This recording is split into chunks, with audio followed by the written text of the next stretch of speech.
Hello again, everybody, and welcome to the Mike Francesa podcast, part of the Bet Rivers Network. On this beautiful, and I mean beautiful April day. I mean, this is one of those days where you know that the good weather's right around the corner. It is just a perfect day. Get outside and enjoy it today because it is a beautiful day.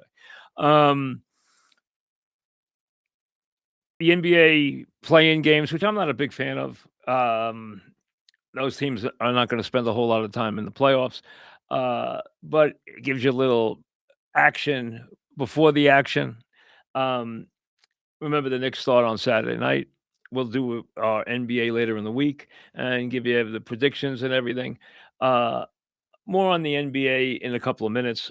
Let me first start with baseball. I was thinking about this. It's a Monday night. Good crowd at the stadium. There's always is. I mean, so they announced 35,000 last night for the crowd, but a decent Monday night crowd. And in that building last night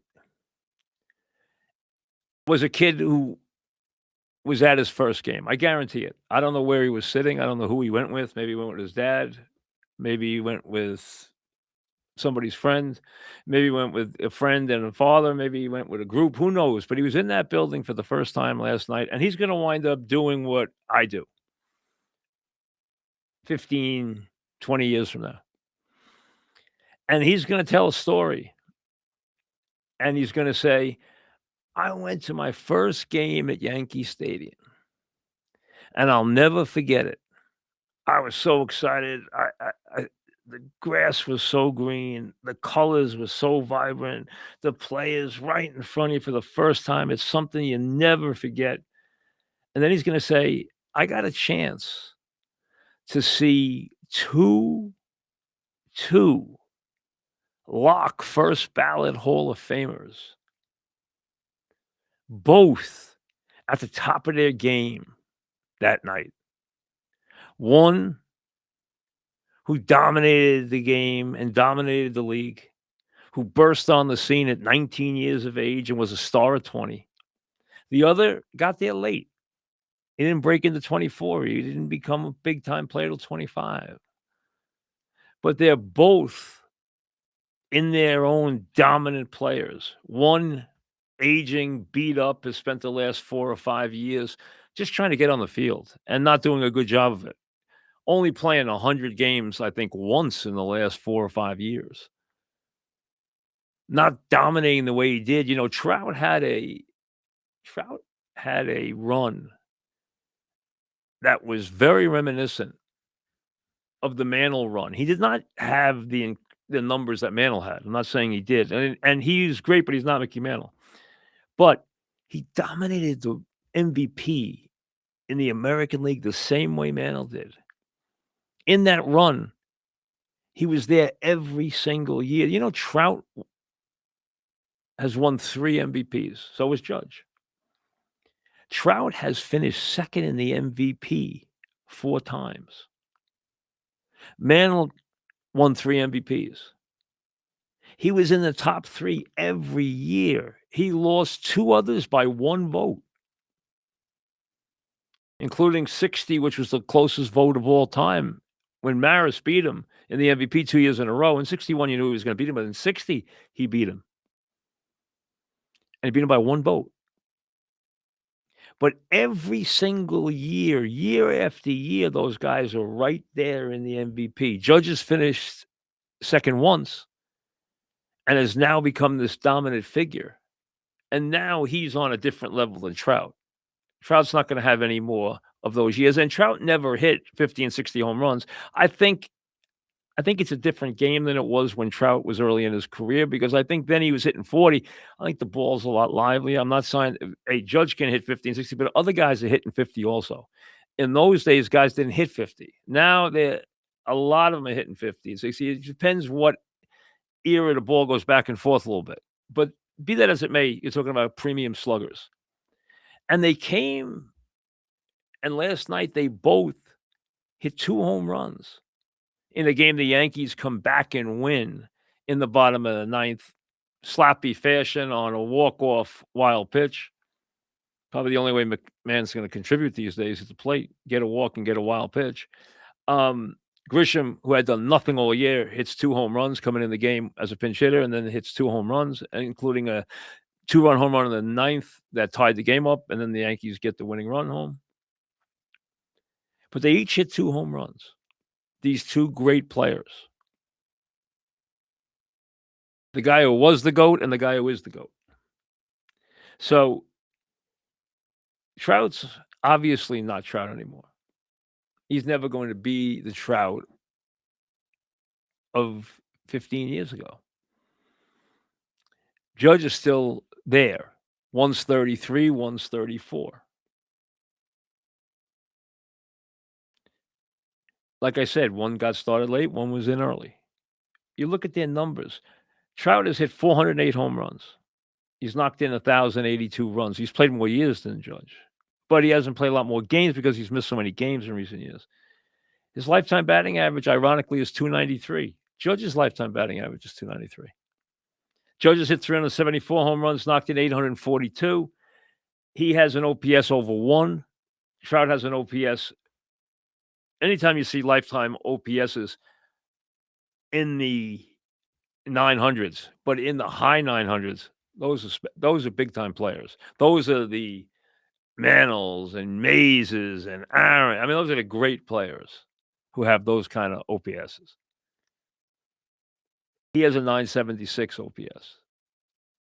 Judge has a 1.026 OPS. 2 guys, not just Hall of Famers. These guys are both going into the Hall of Fame on roller skates. They're going in as first ballot Hall of Famers. They are big-time stars. Now, Trout, because of the injuries, hasn't people were expecting Trout to be around to put up A-Rod type numbers. It hasn't happened with all the injuries. He's had years where he's played 20 games and 30 games and missed almost entire seasons and obviously had all kinds of issues. But he's had a great career. 3-time MVP. Judge a 3-time MVP. Dominant, the player. There was no doubt who the best player in the league was, just like there's no doubt now who the best player in the league was. They both very comparable in every way. And you saw both of them last night at their best, each hitting 2 home runs in the game. Just think about it. That night for some 10-year-old kid who's in the stands, getting to see Judge for the first time in person, getting to see the Mike Trout that he's heard about. I remember the first time Harrison always liked Mike Trout growing up. So I took him to Citi Field to see Mike Trout. And we had good seats.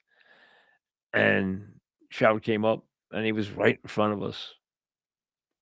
And he stepped to the plate the first time and hit a monster shot. And I'm saying he's never going to forget that. He got to see his guy right in front of him hit the big home run, just like I did when I was a kid in the first game I ever went to. Mantle and Maris and Johnny Blanchard, 1961, hit home runs against the Cleveland Indians. That was the first game I ever went to. Never forgot it. Mantle, Maris, Johnny Blanchard, in a year where they hit 1,000,000 home runs. 240 at the time, a record, I think. At the time, a record had been broken many times, but at the time, 240 home runs for the great 61 team, which is one of the great teams of all time. But I thought about that last night. Because it was a nothing Monday night. Yankees coming off a losing streak, playing terrible baseball. And in last night's game, blowing 4-0 leads, blowing 7-4 leads. Gonna lose a game to the Angels because of Trout, and then they tie it up in the bottom of the ninth over a reliever who hadn't even given up a hit this year, but really got beat up last night. And the Yankees broke their losing streak and win the game 11-10. Not the same for the Mets.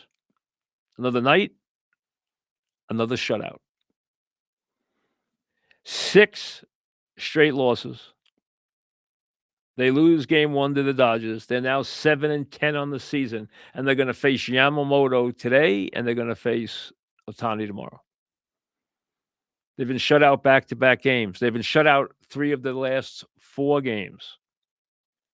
They have scored 9 runs in their last 6 losses, and in only one of those games did they score more than 2 runs. They scored 2, 1, 3 zeros, and a 6.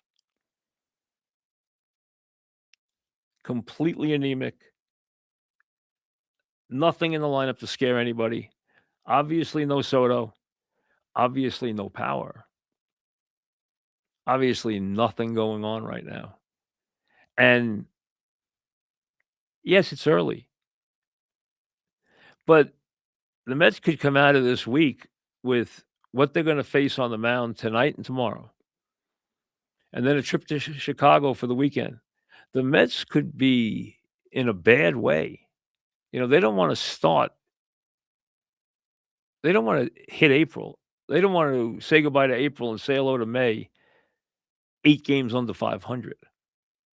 Because something like that takes months, months, multiple months to wash away. And that's where they're headed right now. They can't do anything right. They can't get out of their way. We all talked about how the Mets needed with this group to get off to a fast start. Obviously, it hasn't happened. Guys are slumping. Did Lindor come back too fast off the injury? I don't know. He never hits early in the season anyway. Bichette has only gotten off to a pedestrian start at best. Vientos hit out in San Francisco, but he hasn't hit since he's 2 of his last 24. They don't have Soto. Polanco's hurt. Robert Alvarez, the only 2 who have hit at all. And they can't get out of their own way. And you wonder, how does the hierarchy react, and when does the hierarchy react? They gave this team a complete facelift after a incredibly disappointing second half last year. And now they have gotten off to an equally awful 17-game start. Boring, bad baseball, anemic, anything you want to name it. Nothing positive. Is the manager in trouble? Is it all his fault? Absolutely not. Does the guy who put the team together have to take a hit here? He owns this. Now, again, it's only mid-April. But if you notice, the Braves have gotten off to a pretty good start. They're winning, and they're winning the right way because you look at their run differential. They're winning, and they're winning impressively. Now, again, you're not gonna panic, but they're 10-7, the Mets are 7-10. That's only 3 games, but that can become 7 or 8 games in a blink if you don't turn it around. And all of a sudden, you're looking up at the Braves for a long time. And you're wondering exactly, where is the things they hope for going to come from? Soto's gotta get back, we know that. Bichette's gonna hit, I don't have any question about that. Lindor's gonna hit. I mean, listen, you don't question Lindor and Bichette, they're players, they're big time players. But they sent a lot of guys packing. And where's the production going to come from?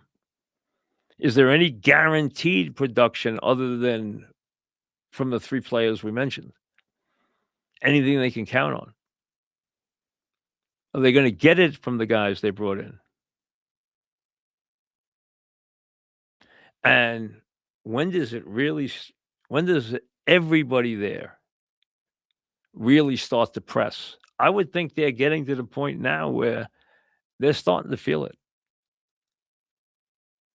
They're 7-10 looking up at a great Dodger team that obviously is the class of baseball. And not only that, they can't hit at all right now, and they're gonna face 2 of the best pitchers in the game in the next 24 hours.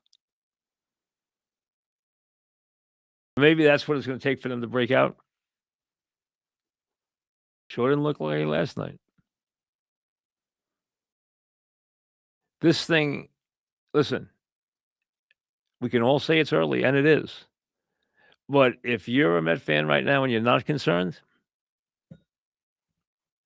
it's time to start getting a little concerned because this does not look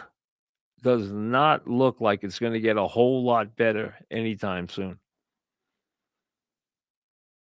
I don't just see this just one day at the ballpark, one big, 8-run outing, and all of a sudden things are all fixed. I don't see that happening with this group. There's a lot of things to fix here. There's a lot of things to be worried about right now with this team. There's a reason to be concerned with this group. Not just in the offense, which is incredibly anemic, but in the defense, which hasn't been what they expected, and especially in the pitching.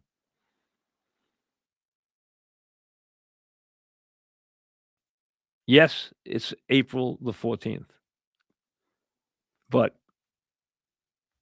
it hasn't been a pretty 17 games, that's for sure. Now, if you're looking for a betting angle, check out the Top Picks news feed in your BetRivers app. The BetRivers Banter news feed is filled with all kinds of goodies, all kinds of observations, picks, etc., from folks on the BetRivers network and obviously handicappers. And, well, listen, the whole idea of this is get some good information, check out some point of views that you respect, and then make your own selection. That's the fun part. That's what this is supposed to be. It's supposed to be entertainment, not life and death. You don't wager the mortgage money. You have a little fun. It's entertainment. And done right and done in the right perspective, it's very enjoyable. Tap the Top Picks in your BetRivers app to get the latest tips. And away we go. Now, we got some NBA tonight. If you can't wait for the NBA playoffs, and hey, the way the regular season finished, what I've been really down on the NBA regular season. I mean, seriously down to where people have said, "You just keep killing it." I said, "I'm really disappointed with what the NBA has produced as a product. It's embarrassing." What was more embarrassing than this weekend where everybody everywhere sat out, and then San Antonio, which has had a great year and has probably the next great player,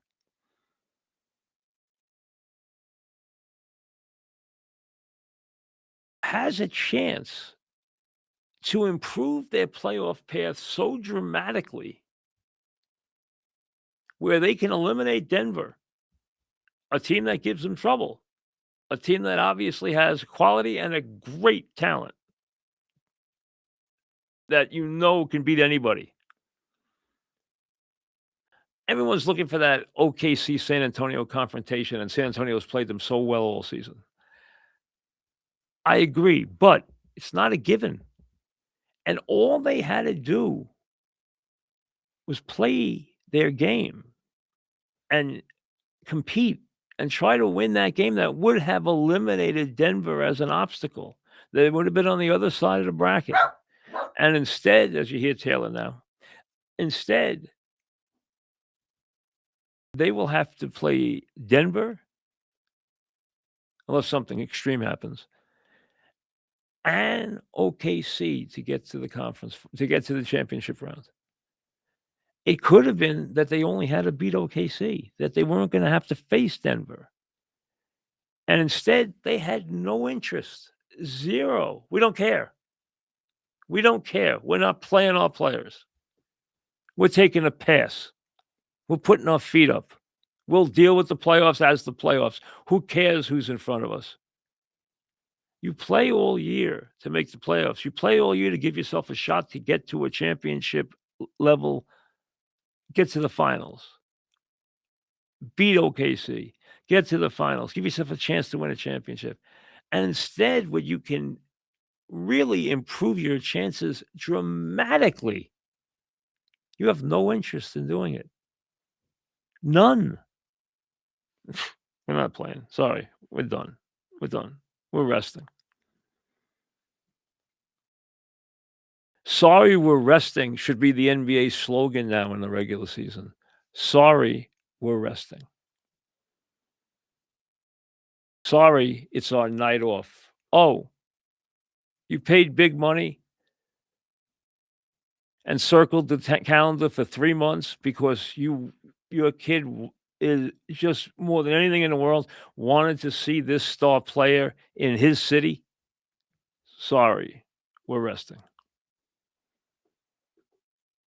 We don't care about how much you pay for tickets, even though that's how you get paid. We don't care about the regular season product. We have no interest. Second to last day of the season, 164 players sat out. 164. Are you kidding me? And they charge money for these games? I mean, and listen, I know going to Madison Square Garden is an experience, and nobody loves the Garden more than I do. Nobody. I love the Garden. It's my favorite place. My favorite place in New York, it always has been. There's nothing better. I've said this a million times. There's nothing better than going to a Knicks playoff game on a May night or on even a weekend. Big playoff game. Knicks Celtics. Okay. I mean, something like that. Hey, you're pumped to get in that building. And let's be honest, it's going to cost you basically your firstborn to get in there. I mean, the ticket prices are insane. NBA ticket prices are nuts. Now, I'm not saying there's not expensive seats in every building. The Yankees, if you want to go sit in Legends, those seats cost a lot of money. You want to go sit in the front row for the Mets or the second row, the ticket's going to cost you a bundle. I understand it, but that's for the first couple of rows in the whole building. There are some seats that are at least reasonable. There are very few reasonable seats in Madison Square Garden. And they don't care one iota whether you see the player or see anybody or anything else. That's why, let's be honest, they aren't worth your time. I got to be honest. I'm going to say this. They're not worth my time in the regular season. The NBA has watered down and destroyed its regular season product to the point where it is not worth my time. Zog and I did something together yesterday that's going to play out, for Major League Baseball in the fall. And we were talking about it. He said, I don't think I watched hardly any regular season NBA this year. I said, neither did I. We were talking about what a joke it is. You're lucky that the two of us aren't together on the air. We'd be just destroying this product to the end of the earth. It's something. If you're the brain trust, if you're ownership, if you're Adam Silver, you need to sit down and discuss this. You got to get the players union involved, and you got to sit down and discuss this and say, guys, we got to fix our product. Unless the only thing we're going to care about. Now, listen, will I be there for the postseason? I wouldn't miss a game. I love it. I watch the NBA. I'll watch playoff games till the cows come home. I love playoff basketball. All I'm asking for is players to care and to try. Is that too much to ask? I don't get that in the regular season. I don't get either. They were San Antonio with a chance to improve their playoff chances immeasurably, and they said, I don't care. I don't care. It's not worth my trouble. And they say that to the fans in every city every single night. "Oh, sorry. You paid big money to see this player play? Sorry, he doesn't play." Michael Jordan didn't take nights off. Wilt Chamberlain never took a minute off, no less a game off. He not only played, he played 48 minutes most nights.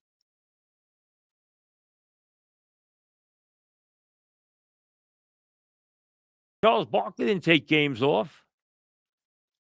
Keem Olajuwon didn't take games off. Patrick Ewing didn't take games off. This load management's a load of crap. That's what it is, and it's ruined the league.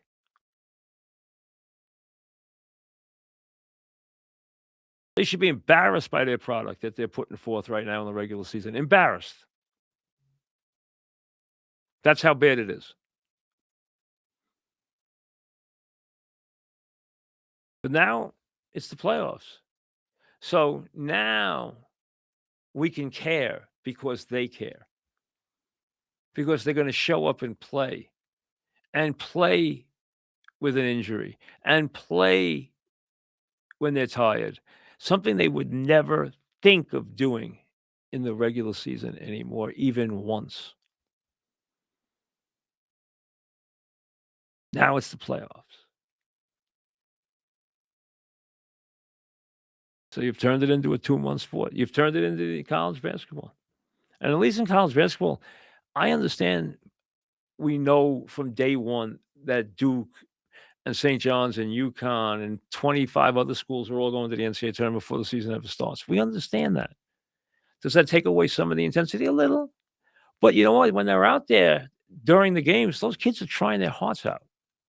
They don't give you half an effort ever. So when you go to a game, it still feels like a game. It's still exciting because those kids care and the coaches care and they play hard. I understand that it doesn't matter if when Duke plays Michigan in February, it doesn't matter who wins. I understand that. That's part of what they deal with, which is why it's from in essence a 3-week sport. It's a great 3 weeks, but it's a 3-week sport. And I understand if you're a diehard, you find that, offensive, but it's true for the average fan. What meaning are you giving them for the regular season? You know that St. John's is going to lose to a bad team.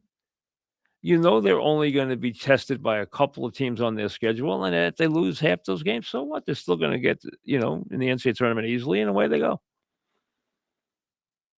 Yeah, you can lift the conference championship and stuff like that, and in the beginning that matters, but then again, it doesn't matter. You think UConn cared that they didn't win the conference championship when they wound up going to the Final Four? If they won a national championship, you think Michigan is we lost that Big Ten title. I don't know what we're gonna do. Oh, we won the national championship? Yeah. I don't you think they care that they didn't win the Big Ten title, that Purdue did? No one will even remember that in a week. No one probably even remembers it now. If I ask people walking down the street who won the Big Ten title in basketball, they'll all probably say Michigan. Are they national champs? Yeah. Didn't they win the Big Ten title? No. Doesn't matter. I hate what the NBA's done to itself, but it has. And never was it more offensive than this past weekend. It just drove home everything we've been saying all year. And then to have San Antonio just treat that opportunity with that kind of utter disdain. What the hell are they thinking? I hope it comes back to bite them in the rear end. Denver beats them. They'll say, "Oh, we played Denver hard." Yeah, you didn't have to play them at all.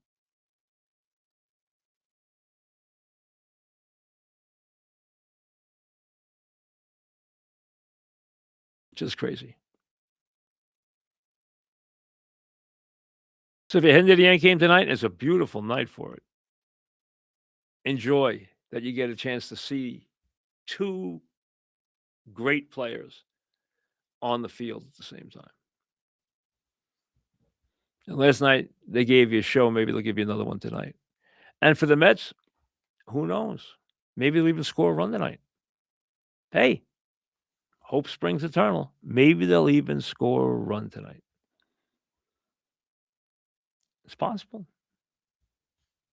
It's possible. Got a great pitching matchup tonight. The kid against Yamamoto. Can't beat it. Think he'll get any run support? Wouldn't count on it. We'll see you later.